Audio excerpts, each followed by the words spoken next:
Welcome to the Inner Circle Show, brought to you by 1080 and Monster Energy. On this podcast, we are going to be shining the spotlights on the individuals making a difference in the Nigerian and African gaming scene. My name is Rio, and today we are going to be diving into the stories, challenges, and success of the people shaping the industry. With me in the studio, I have Lazy Lolly. Lazy Lolly, welcome. I'm sorry to interrupt. Yeah. Yes, you can definitely. All right. So, Lazy Lolly, welcome to the Inner Circle Show. Thank you. All right, Lazy Lolly, can you introduce yourself and tell us how you became Nigeria's #1 cosplay artist? Okay. All right. Hi, my name is Lazy Lolita. I'm a cosplayer, an anime content creator, and a mobile gamer. My love for cosplay sparked when I was a kid. I saw a character, a villain in Bakugan. His name is Masquerade, and I fell in love with his fashion sense. So years later, I stumbled upon an Asian cosplayer online. She's the one that introduced me to the concept of cosplay. So I'm like, you know what? This is what I've always wanted to do. I want to start doing it. But to start was, I didn't know how to, because one, there weren't any anime store or cosplay costume store that sells cosplay costumes. So I had to make mine and share my creativity online, and from there I was able to build an audience to get me to this stage. Wow, that's amazing. That's an amazing experience. So what would you say your first ever cosplay character was, and what inspired that decision? My first character that I cosplayed was Tanjiro from Demon Slayer. Yeah. While I was watching Demon Slayer around 5 years ago, I noticed that the pattern on the kimono of the main character Tanjiro, I had a jacket with similar patterns, and I'm like, you know what? Let me just try it out, and I did it. But I got a lot of backlash because my followers then weren't anime fans. They were very new to the concept of cosplay, and they don't watch anime, so it kind of made me shy away and got scared, and I deleted it. But I still have screenshots of them on my Instagram, highlights. But that was my first character. Wow, that's amazing. So the next question is going to be this is a really tricky one. If you could master the move, I have the moves in my head, and I know the character I would actually love to represent. But if you could master the move and personality of a game character, right? Which character is that going to be? I'll go for Millennia from Elden Ring. Nice. Yeah. Nice. The reason why I chose her is, one, she has an intimidating presence, and she's very confident. I love the part where she usually says things like, I have never known defeat. That is another level of aura farming. Yes, but if I should be she's one of the characters I would love to be for a day, because she's beautiful. She has a very bold costume, right? Combined with her personality, I don't need to say much. She's a character I would want to embody for a day. Wow. So let's go straight to the art behind the costume.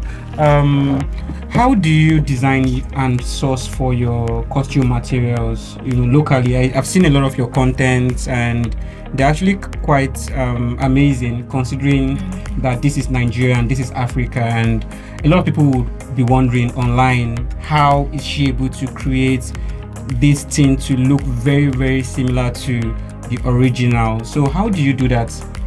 Okay, first of all, I need to be inspired.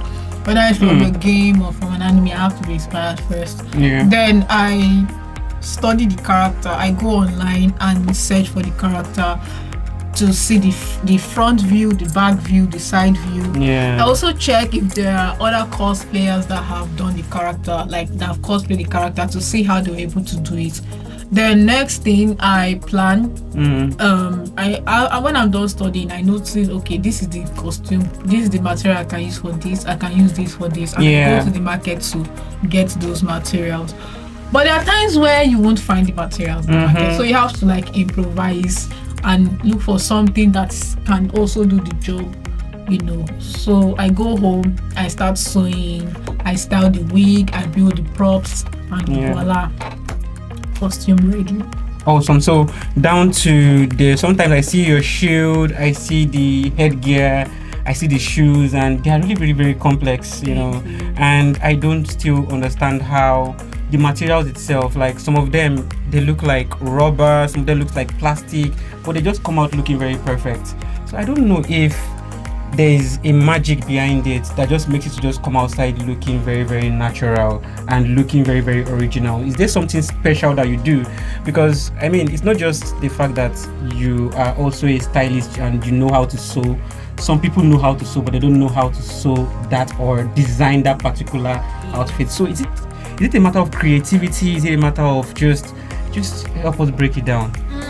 There are times where you have to plan properly because, okay, let me give you an instance, right? I did a Call of Duty mobile cosplay and it was a full armor, right? Yeah. In the game, if you look at the costume, it's iron. And in real life, I cannot wear iron because it's heavy, uncomfortable. Like it's a whole lot, and it's very difficult to, you know. I'm not a welder, so it's going to be very difficult for me to replicate that. But I have an alternative. I can use an Everfoam. Wow. I use spray paint, polish, and make it have the texture of iron. When you look at it, you think it's iron, and it's also a very good option because it's light. It's something you can move. You will not move one step and you feel like you're carrying 10 kg on your whole body. So I look at materials, I study material, I look at how I can add some things, malleable materials to like make it look like the character. So that's how I that's how I make materials look exactly like what is in the anime. Even if I don't use the same material that was used in the anime, I can use something similar and still get the same look and does a better job than what I'm supposed to originally use. Wow, that's an amazing response. So this brings me to my next question, which is, what are some challenges you experience while trying to bring anime and gaming characters to life? Jesus.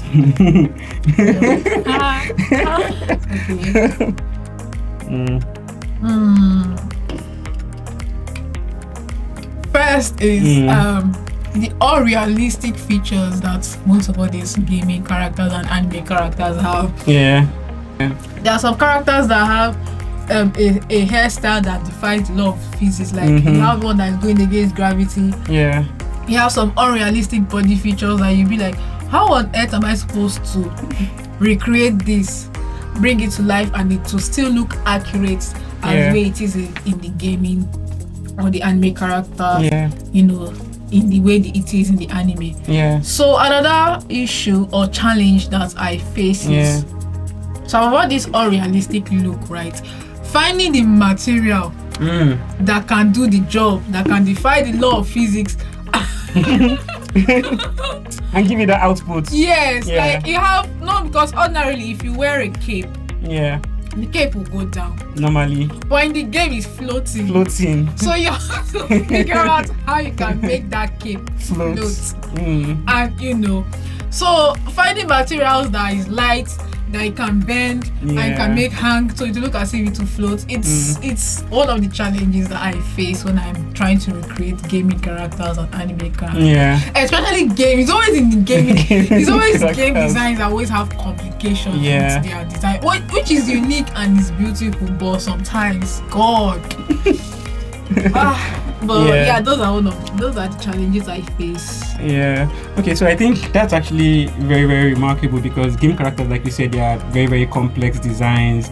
And also one thing about your work is that I figured that you normally challenge yourself to pick up really, really complex designs. You don't just go for the easiest outfits and just get it done. Like the Call of Duty one that you mentioned, that was actually complex, and the build up was kind of like a very, very lengthy build up. So the next question is going to be, what's your most memorable cosplay project, and why does this particular project stand out? Okay, my most memorable one was the one the character is Kobeni from Chainsaw Man. And the reason why it's memorable because I wore the cosplay for my project defense in school. Yeah. I'm a graduate of engineering, electronics and computer engineering. Wow. And we had a project defense, and I thought to myself, because in the anime they wear corporate suits to fight. Yeah. And I'm like, why don't I try that and use it to do my project defense? So I chose Kobeni, right? And the lecturer there that watched anime was like, this girl, what are you up to? But anyways, it was fun. I shared my experience online, and people were like, you what? You work cosplay for project defense and your lecturers did not say anything? Because some Nigerian lecturers can be strict sometimes. So it was crazy. A lot of people were like, oh, I never thought of this. I would also want to do that. You know, I would also want to wear cosplay for my graduation or my seminar defense, my project defense. So, it was something that was something that blew a lot of people's mind, and they're like, wow, this is a moment incorporating cosplay into a formal settings like in school. It's something that is memorable. So that's one of I'm actually very, very inspired by your response, especially the fact that you mentioned that you're an engineer, which actually makes a lot of sense now. Because some of the measurements, thank you so much for stating the fact that you're an engineer, which makes a lot of sense, because some of the measurements, some of the angles, the drawing, I see the way you do mini measurements and all of that. You try to make sure that all the angles are right. And again, another question, do you think that a non-engineering student can actually pull what you're pulling off? Because this might look like a challenge to you, but to somebody else it's like rocket science. It's not. This is more than a challenge. It's like a whole big thing. So do you think that somebody that don't have an engineering background can actually pull what you are pulling off in terms of the actual measurements to bring out that very precise output? You don't need to have an engineering background, because those measurements is kind of an engineering thing, but it's not the foundation. The foundation is mass. You need construction. I was very good at mathematics. And again, it's still not everybody that is good in mathematics. So we're talking about engineering. She's taking us to mathematics. So again, mathematics is the foundation of engineering. What is engineering without calculation? You have to do calculation. Okay, but what helped with that to learn that particular skill? Because in engineering there's a course we borrow from architecture students. Actually they call it engineering drawing, but it's actually an architecture course where you measure, you construct a lot. You see, they will give you an image, give you the dimension and tell you to redraw it. So that's, though if you said if someone without an engineering background yes, if you practice, because at the end of the day, that's why whenever I see people say I did the YDX, I did this in school, how can I apply it in real life? You can. Those mathematics that are avoiding, I say you will use it, like you will use it for different settings. So as you, even if you're an art student, if you practice, if you learn with time, you'll be able to be good at it. All you need is consistency and the passion, and you'll be able to do it. Wow. So how do you balance creativity, budget, and authenticity? Because some of these outfits, they might look simple, but again, the materials, all of those mini items you have to buy to create that perfect outfit, they're actually not that cheap. So how do you balance, creating this content on a weekly, on a monthly basis, the creativity around the content, and also the amount of money you have to spend on every single outfit? How do you balance all of that? First, I prioritize key features of the character over anything. There are features like, for instance, there's a character called Jinx in Arcane. I can wear a normal outfit like this. Yeah. But if I wear her wig, I don't even need to do the makeup. You will know it's Jinx, because that is a key feature of her character design. So I usually like to focus on the key features first. Get source for materials and get it. Then there are some part of the character, like the costume, that you might not be able to find or can be very expensive to get the actual materials. So you have to improvise by, I have to get creative and repurpose some materials. Like, this cup they usually used to make smoothie and serve smoothie. Yeah. I could use the cup to recreate this. There's a character in One Piece that has this headset. Instead of actually getting a 3D machine, which is expensive to do that, I could actually use that to recreate the costume from the character. So that is part of the creative part of it. But like I said, I always like to prioritize the key features of the character design over anything. So that's how I balance these three: budgeting, creativity, and authenticity. So in your opinion, how do you think that the cosplay community add value to esports events?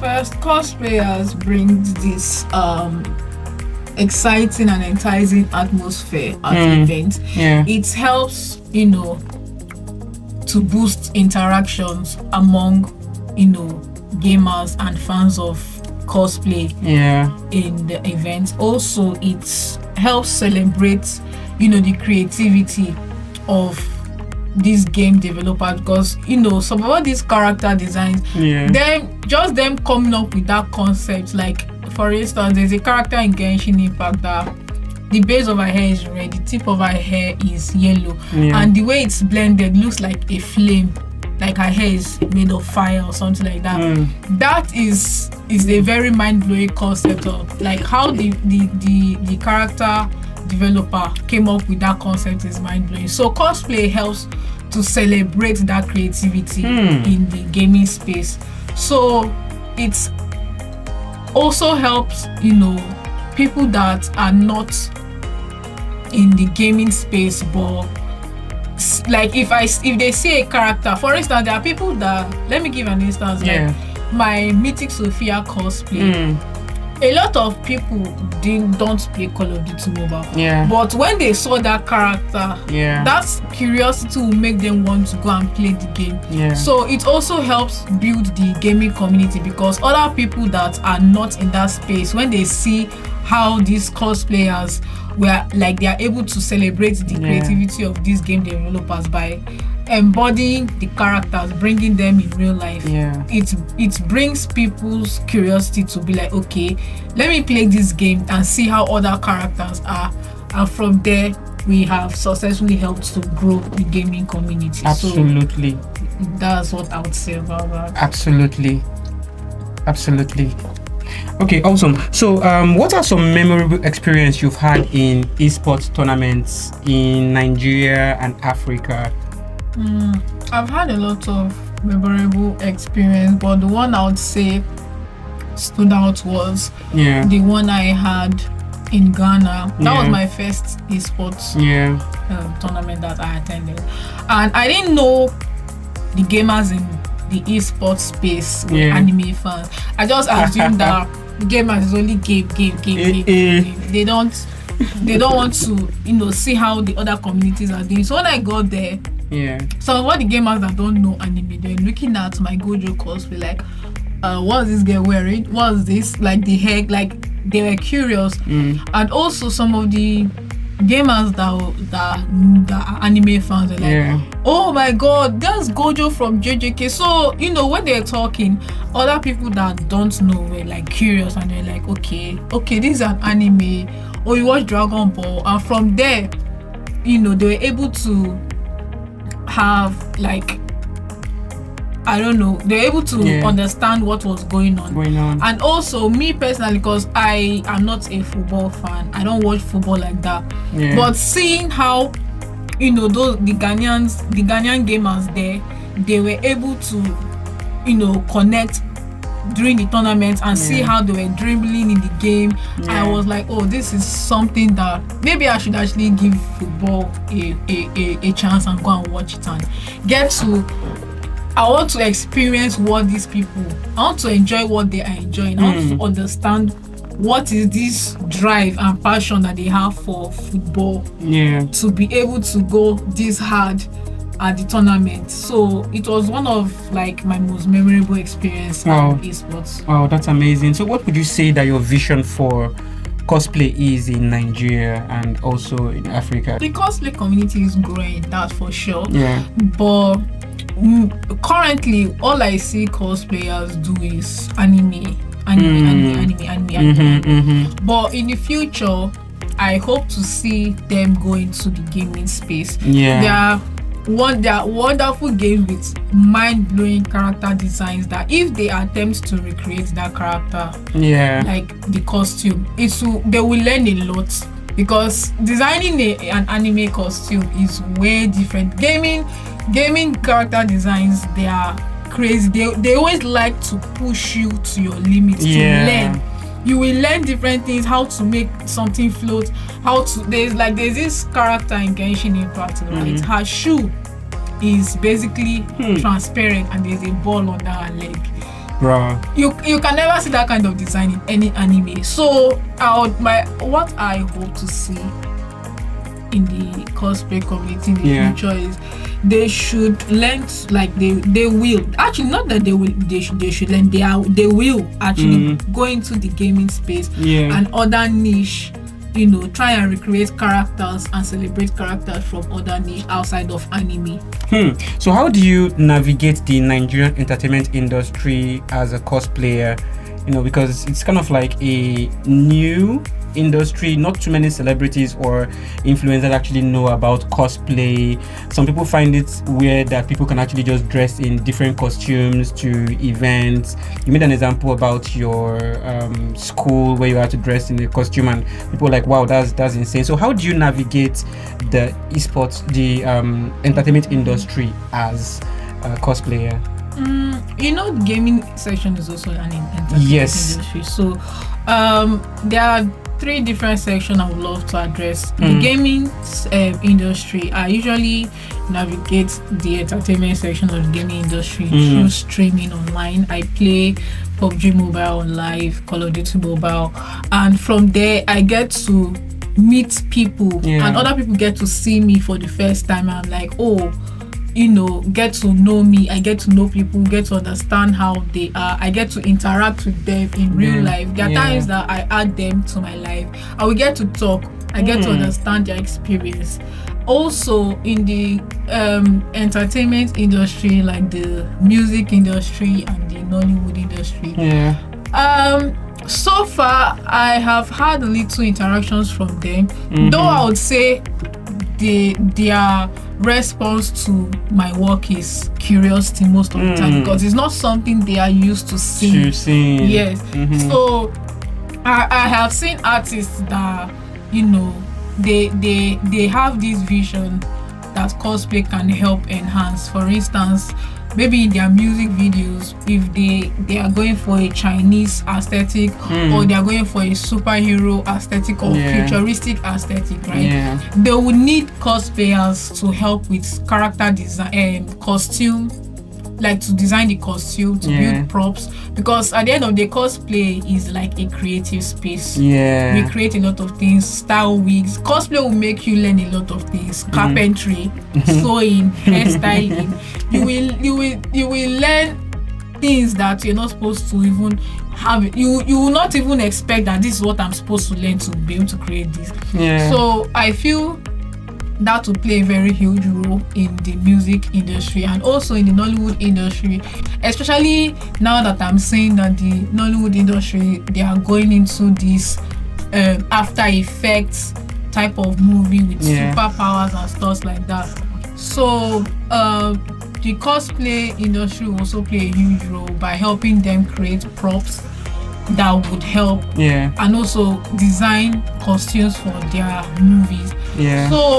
So far I would say it has been nice interacting with them. Yeah. Though there are some people that are not used, they are like the concept of cosplay is very new to them. Yeah. So sometimes they might give a negative reaction or a negative response. But I would say generally it's all curiosity and trying to understand what exactly the cosplay stuff is all about. Okay, so in the future, what game publisher would you like to work with? Like, which of the game publishers would you like to work with in the future? Tencent, Blizzard, Riot Games, Activision, EA Sports. I mean, you mentioned about diving into the esports and gaming cosplay. You're already doing that already, and it's something that you also advise other cosplay artists to be getting involved in. But in the future, which particular game publisher would you like to work with? I would first of all like to say something. Yeah. It's my bad, and I would try and work on that. I don't know the gaming publishers. I only know the games themselves. Okay. Yes. Yeah. So I would say like there are 3 games on my mind. Genshin Impact, PUBG Mobile, and Call of Duty Mobile. Yeah. Like they have so. I like each time I see the new skins they drop, I'm like, wow. So I would want to collaborate with their team to help bring these wonderful characters, right, that they have spent so much time and creativity on to recreate. I would want to bring that character to life to help with, to help bring like a creative part and enhance the creative part of the gaming industry. So Genshin Impact, PUBG Mobile, Call of Duty Mobile, I would love to work with them. Oh, nice. Okay, so that's going to take me to my next question, which is, if you were to form an all-star esports team with just cosplayers, which game do you guys think you're going to excel in, or which game are you going to participate in? Call of Duty Mobile, PUBG, EAFC. No. See, playing the game is nice. Yeah. In real life, no. You know why? There was a time I was playing Call of Duty Mobile, even PUBG Mobile. Let me just use PUBG Mobile for instance. Yeah. I was playing the game one time, and back then I was new to the game. And next thing, I'm just running, trying to loot a box. And someone threw a grenade at me, and explosions left and right. I don't know what to experience. Bruh, dramatic. Battle Royale to the side. Yes. So I would love to focus on Genshin Impact. Is a more softer, more relaxed stuff. I feel like we can excel in that section. But Call of Duty, PUBG, no. I do not want to be one tapped by any shotgun or once I'm working peacefully with my team. Next thing, before we blink, we are dead. How? The sniper on the roof. Waiting for us. Very active. Just come outside and just no. That is.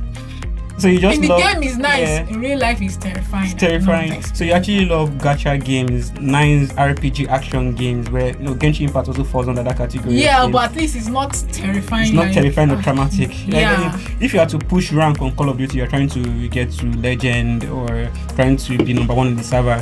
I can tell you for free that after you get that title, whenever you're walking in the street of Lagos, if any sound you hear, you'll be very active. It makes you hyperactive. See, Call of Duty Mobile, right? It affects the way you do. Like there was a time I was walking on the road. I saw a glass from far that reflected lights. Yeah. Anytime I see that in Call of Duty Mobile, I know there's a sniper. And I'll be scared. So when I saw it, I was like, wait. And I realized that, it's real life. It's real life. I had to like calm down. But when I saw that glass, I was sniper. Should I jump and slide? Should I go and camp? I don't know. So it's I don't know. I feel you. I myself actually retired from the competitive scene. I play a lot of gacha and RPG action games. Part of the games I'm playing right now is Woodring Wave. Genshin Impact, yes, and also there's a new game that just dropped like 2 months ago. Crystal of Atlant, also a very nice RPG game with PvP and co-op features. So yeah, gacha games, RPG games are actually very cool. So this is going to take me to my next question, which is, which esports events in Nigeria do you think have the best vibe for cosplayers and gamers to have fun at the same time? The one I've attended. Yes.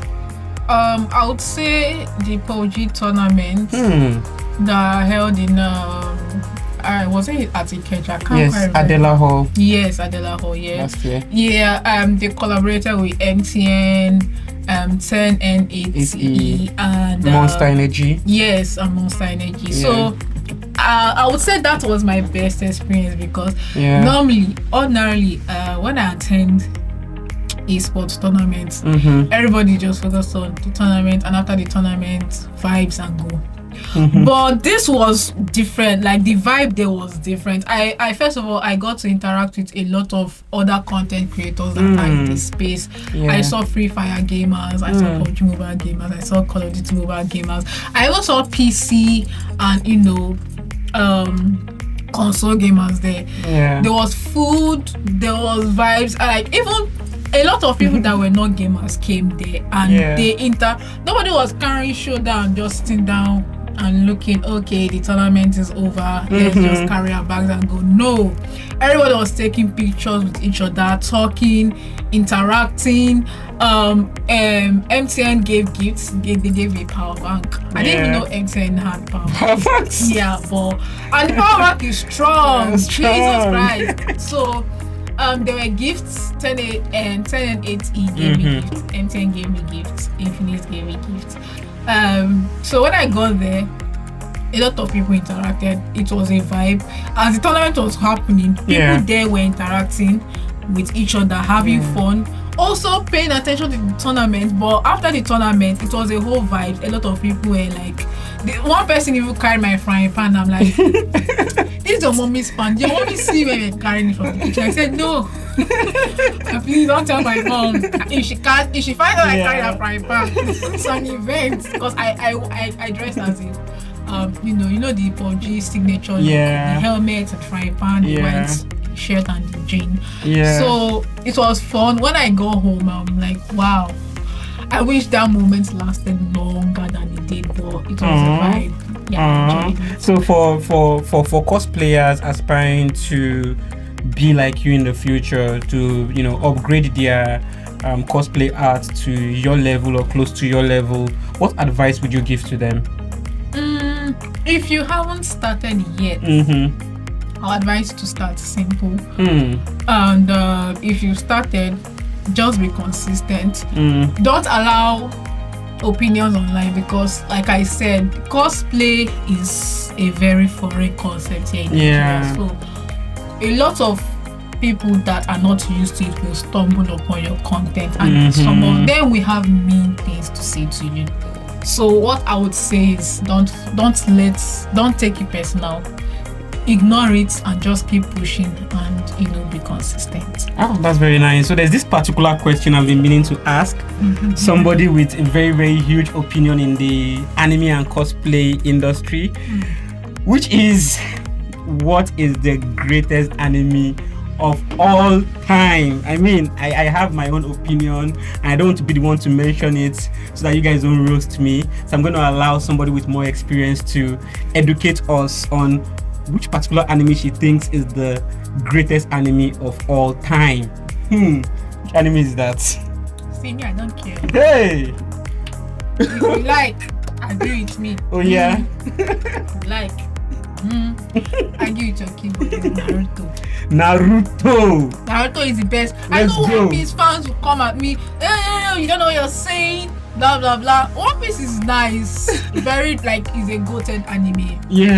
But Naruto is a whole package. Damn. There are emotions, life lessons, packed with action, comedy, ecchi, everything. The whole package is there. The plot twists, the character design, goated villains with insane aura. Everything is like, Kishimoto is the best. He's the best. I'll leave it at that. Masashi Kishimoto, thank you so much for giving us the best anime ever to be created. I'll give it your keyboard if you disagree.